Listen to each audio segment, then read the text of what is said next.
You go from meditating in the forest, to jumping out of airplanes, to taking non-prescribed pharmaceuticals, to partying at an EDM show.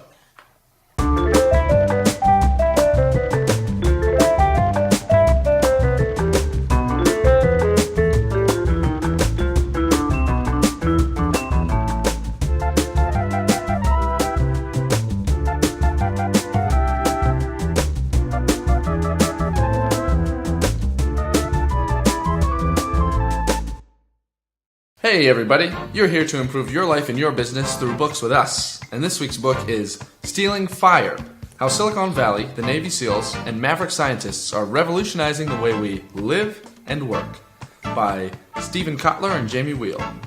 And what did you think of the book, Maddie?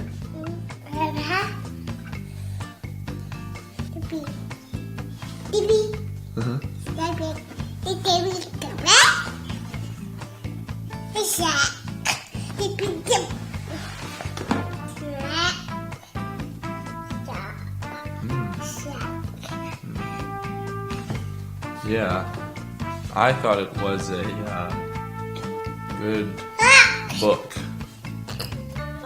So, what are 3 things we can use from this book? Why are military officers going on month-long retreats, Wall Street traders zapping their brains with electrodes, and trial lawyers stacking off-prescription pharmaceuticals?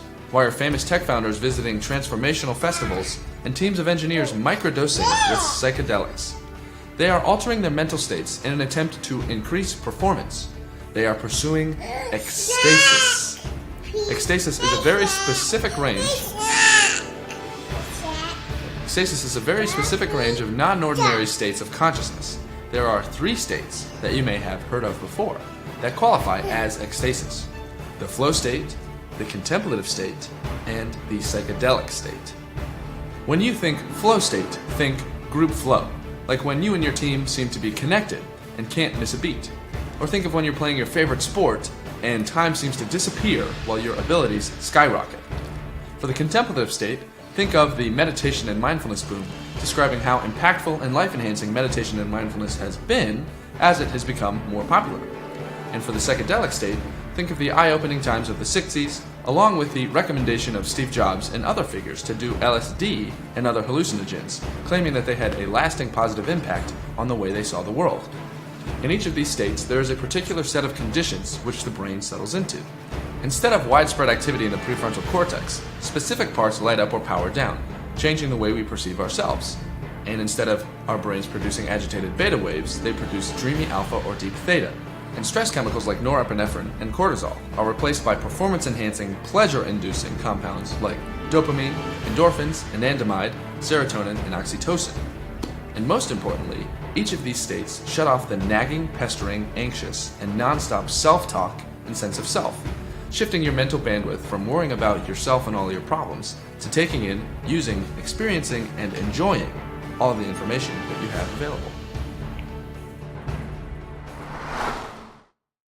There are 4 signature characteristics to an ecstatic state: selflessness, timelessness, effortlessness, and richness. And selflessness has to do with that rewiring of the prefrontal cortex. Depression, anxiety, anger, and jealousy, etc. are all made possible because of the self. And when we forget ourselves, we detach from the subjective and recognize the objective, meaning most traits, behaviors, and characteristics detach from our approximations of ourselves.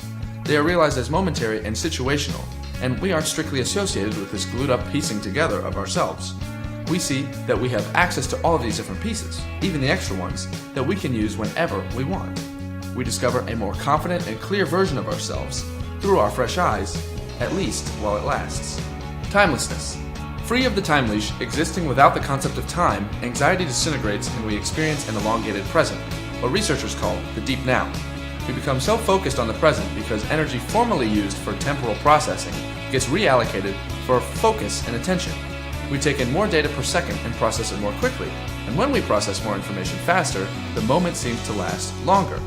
Stanford psychologist Philip Zimbardo, one of the pioneers in the field of time perception, says, when you are fully aware of your surroundings and yourself in the present, this increases the time that you swim with your head above water. When you can see both potential dangers and pleasures, you are aware of both your position and direction. Effortlessness. No longer a slog of a to-do list, the intrinsically rewarding nature of the experience compels us. It's an enjoyable drive. It's why action and adventure athletes routinely risk life and limb for their sports, and it's why you hear of people quitting their jobs to pursue meditation and awakening, traveling miles away to meet shamans and yogis. Psychologist Nihai Csikszentmihalyi writes in his book Flow, the experience lifts the course of life to another level. Alienation gives way to involvement, enjoyment replaces boredom, and helplessness turns into a feeling of control. When experience is intrinsically rewarding, life is justified. End quote. Richness. A raised heart. A raised heart and a tightened focus, amped up pattern recognition abilities, and boosted lateral thinking helps you to find new links between ideas. Brainwaves slow from agitated beta to calmer alpha, making you relaxed and alert, able to shift from idea to idea. You experience selflessness, timelessness, and effortlessness, knocking out your common filters and opening up new ways of seeing things. And in sum, we gain access to the information we can't usually access, hidden away from us, usually delegated to unconscious processing. W.B. Yeats sums it up when he says, "The world is full of magic things patiently waiting for our senses to grow sharper." These are the reasons to pursue ecstasis: selflessness, timelessness, effortlessness, and richness. But apart from that, are there any practical benefits? Well, yes. Actually, that's the whole point of this book. No, don't do that, man. Consider this quote. It doesn't seem to matter which technique we deploy, mindfulness training, technological stimulation, or pharmacological priming. The end results are substantial. Consider the gains. A 200% boost in creativity, a 490% boost in learning, and a 500% boost in productivity. Creativity, learning, and productivity are essential skills, and those percentage gains are big numbers. If they were merely the result of a few studies done by a couple of labs, they could be easier to dismiss. But there is now several decades of research conducted by hundreds of scientists on thousands of participants, showing that when it comes to complex problem solving, ecstasis can be the solution we've been looking for.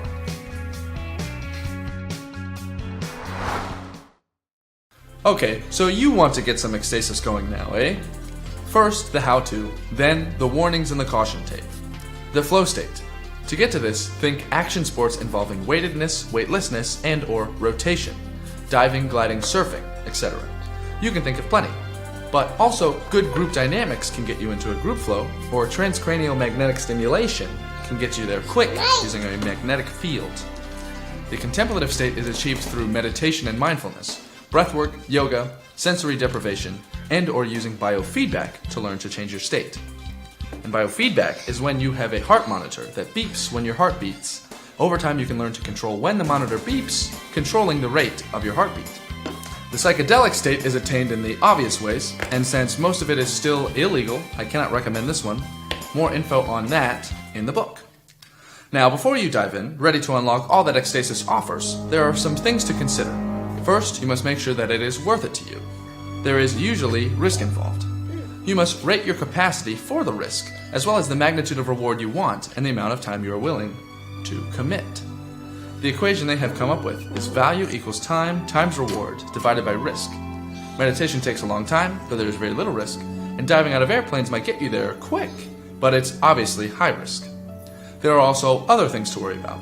You could end up as a bliss junkie, or as someone whose ego has become inflated to the degree that they think that they are a supreme being who is the only one who can experience these states. It's happened before. Or worse, you can pursue it so far that you can't come back. For resources on how to best pursue ecstasis, check out both of their websites as well as a calendar tool they recommend, which I have all linked up.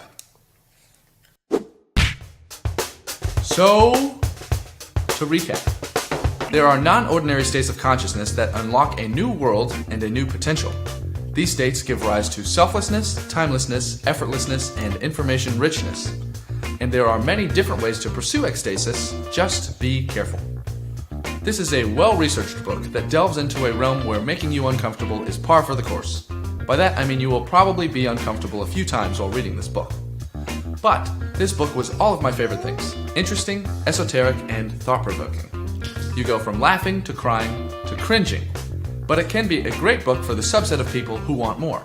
Thanks Atticus Dixon for suggesting this book. And if you're not subscribed to Average Optimized, make sure to subscribe so you don't miss next week's video.